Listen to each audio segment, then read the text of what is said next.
అప్పుడు ఆర్ కాంగ్రెస్ అన్నట్టు పెట్టుకుంటా. ఆర్ కాంగ్రెస్ రైట్, మంచిగా నువ్వు కూడా పెట్టినావు మంచిగా ఏఎస్పై కాంగ్రెస్ పార్టీ. ఓకేనా రైట్. 100% సుస్మిత ఉండని, సురేఖ ఉండని, వాకెటి శ్రీహారి ఉండని, అడ్లూరు లక్ష్మణ్ ఉండని, పొన్నం ప్రభాకర్ ఉండని అందరు నిలబడతారు వీళ్ళు. ఇవాళ డైరీ రాసుకోరి. ఆర్ఎస్ ప్రవీణ్ కుమార్ సారు కేసీఆర్ మనసు అని నేను చెప్పిన. ఓకే, అది నిజమైంది అంతే కదా. కాకుండా ఆయన బయట ఉంటే మా అందరికి ఆదర్శం ఉండేది. పోయిండు. ఇప్పుడు వీళ్ళు ఇప్పుడు మీరు కొన్ని పేరు చెప్పారు, వీళ్ళందరినీ పంపించేస్తారా ఇప్పుడు? ఇంకో విషయం కూడా చాలా చెప్తా. 4 పార్టీలు తిరుగుతున్నాయి బయట, 4 కూడా మా రేవంత్ అన్న మనుషులే. ఓకే, తీన్మార్ మల్లన్న మా రేవంత్ అన్న మనిషి, కవితక్క మా రేవంత్ అన్న మనిషి, విశారాధన్ మా రేవంత్ అన్న మనిషి, పృథ్వీరాజ్ యాదవ్ మా రేవంత్ అన్న మనిషి. కవిత రేవంత్ మనిషి. సరే, మీరు చెప్పిన 3 గురించి ఆలోచించడానికి అవకాశం ఉందేమో కానీ కవిత కూడా మా రేవంత్ అన్న మనిషి. ఆమె కేసీఆర్ బిడ్డ కదా, కేసీఆర్ మీదనే ఉండవచ్చు. ఇప్పుడు ప్రభుత్వం లేదు కదా, వచ్చి ఉంటారు కదా. గుత్త సుఖేందర్ రెడ్డి కాడ పైసలు లేవా? రాగానే కొడుకు చైర్మన్ కాలేదా? అట్నే ఇమ్మ కూడా ఏముంటారు అంతేనా మరి. ఇప్పుడు పివి నరసింహారావు దేశ ప్రధాని బిడ్డ వచ్చి కేసీఆర్ దాంట్లో ఎమ్మెల్సీ కాలేదా? అయిందా లేదా? హైదరాబాద్ రంగారెడ్డి మహబూబ్ నగర్ పిఎం బిడ్డ రాగారేంది, సీఎం బిడ్డ మా అన్నకాడికి వస్తే తప్పే ఉంది, పార్టీ నడిపిస్తే తప్పే ఉంది. అట్లా ఇంకా అంటే ఇప్పుడు వీళ్ళంతా రేవంత్ రెడ్డి గారికి ఇన్ని పార్టీలు ఉన్నాయా కాంగ్రెస్ బయట అంతా అందరు సపోర్ట్ మా అన్ననే.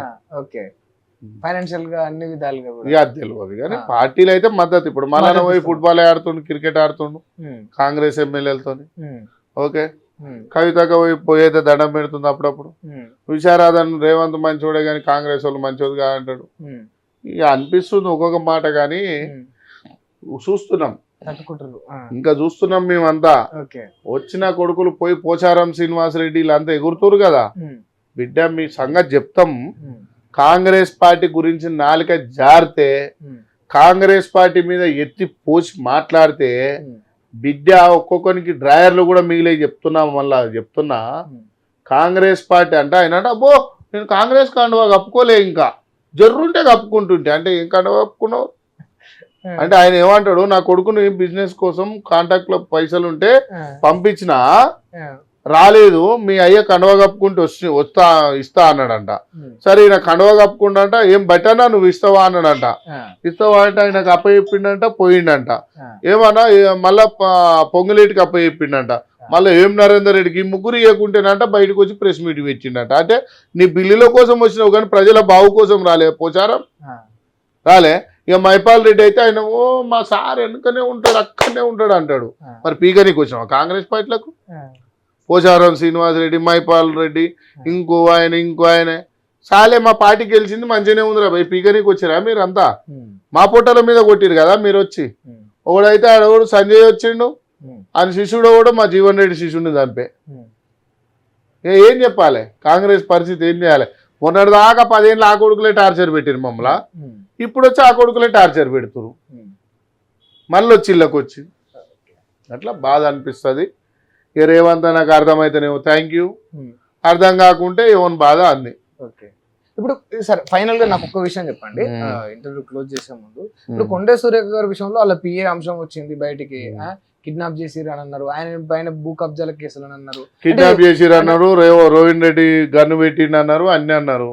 మరి ఆర్మ్స్ కేసు ఎడిపోయింది. ఇప్పుడు నువ్వు గన్ను పట్టుకొని తిరిగితే నేను లోపల వేయరా? వేస్తారు కదా, మరి ఎందుకు వేయలేయాలని? ఇక అన్నీ నేను చెప్పుకుంటూ పోతే దునియా వెళ్తాయి, ఇంకా చాలా చెప్పవలసి వస్తుంది. సో ఫైనల్ ఒక విషయం చెప్పండి. ఏం లేదు, ఇట్లా మాట్లాడితే స్ట్రైట్ ఫార్వర్డ్ మాట్లాడితే సూపర్ గ్యాంగ్లు వస్తాయి మా కాడికి, వస్తాయి బరాబర్ వస్తాయి. మరి ఎట్లా ఎదుర్కొంటారు? ఎట్లా ఎదుర్కొంటారు? అరే మంచి మంచి బీజేపీని ఎదుర్కొన్నాం, బీఆర్ఎస్ని ఎదుర్కొన్నాం, బొత్తుల సూపర్ గ్యాంగ్లను ఎదుర్కొని పెద్దగా మేము ఖాళీగా ఉన్నాం ఆ గాజులు వేసుకొని. తప్పు చేయనన్ని రోజులు భయపడం, తప్పు చేయనన్ని రోజులు భయపడం, తప్పు చేసిన రోజు ఆనకాన్ని పోయి చెప్పు. మీ కాడ కూడా ఉన్నారా రౌడీలు గుండాలు? లేరు అన్న, మేము మంచి. మరి మీ కాడ ఎవరున్నారే? మేమే ఉన్నాం, నమ్మిన ప్రజలు ఉన్నారు, నమ్మిన సైనికులు ఉన్నారు. పీజీఆర్ సార్ కొట్లాడేటప్పుడు వాళ్ళు ఉన్నారు, ప్రజలే ఉన్నారు కదా. అంత పెద్ద రాజశేఖర రెడ్డి సార్తో కొట్లాడిండు, ఆయననే ఆదర్శం మాకు. ముఖేష్ గౌడ్ అన్న ఆదర్శం, మాంజన్ కుమార్ యాదవ్ అన్న ఆదర్శం, మా సంపత్ కుమార్ అన్న ఆదర్శం, మా బట్టి సార్ ఆదర్శం, మా ఉత్తమ్ సార్ ఆదర్శం, మా శ్రీధర్ బాబు సార్ ఆదర్శం, మా మది కన్నా రాజగోపాల్ రెడ్డి అన్న ఆదర్శం. రేవంత్ రెడ్డి లేడా ఇలా ఆయననే నా సూపర్ గ్యాంగ్లు అలశిశుడేనా చేసేటివన్నీ. గంత రోడ్డు మీద ల్యాండ్ కబ్జాలు చేస్తుంటే సస్పెండ్ చేయరా ఇంకా? చెప్పు మరి ఏం చేద్దాం చెప్పు ఇక అట్లా. సరే ఓకే అన్న, థ్యాంక్ యూ. రైట్, చూసిరు కదా. అంటే ఇది అమర్పేట శ్రీనివాస్ యాదవ్ గారు చెప్తున్న అంశం. అంటే నెక్స్ట్ ఒక్కరొక్కరిగా బీసీలందరినీ కూడా కాంగ్రెస్ పార్టీ నుంచి పంపించే కుట్ర, అది టీడీపీ నుంచి వచ్చిన కొన్ని వర్గాలు, అంటే సైకిల్ కాంగ్రెస్ అని దానికి ఒక బిరుదు కూడా వారు ఇచ్చిండ్రు, వాళ్ళు చేస్తూ ఉన్నారు. ఇప్పుడు బీసీలు, నెక్స్ట్ ఎస్సీలు, తర్వాత ఎస్టీలు ఈ కార్యక్రమం జరగబోతా ఉంది. కాంగ్రెస్ పార్టీలో అణగారిన వర్గాలను తొక్కే ప్రయత్నం కొందరు చేస్తూ ఉన్నారని చెప్తా ఉన్నారు. దాంతో పాటు ఒరిజినల్ కాంగ్రెస్ నాయకులను కూడా తొక్కే ప్రయత్నం రేవంత్ రెడ్డి గారు చేస్తున్నారని శ్రీనివాస్ యాదవ్ గారు చెప్తా ఉన్నారు. సుపారీ గ్యాంగులను కూడా తన మీదికి పంపే కుట్ర జరుగుతుంది ఆ కాంగ్రెస్ పార్టీలో అని రోహిన్ రెడ్డి పేరు చెప్తూ కూడా ఆరోపిస్తా ఉన్నారు. మరి దీనిపైన మీ అభిప్రాయం ఏంటి చెప్పండి. శ్రీనివాస్ యాదవ్ గారి కామెంట్స్ తోటి మీరు ఏకీభవిస్తారా?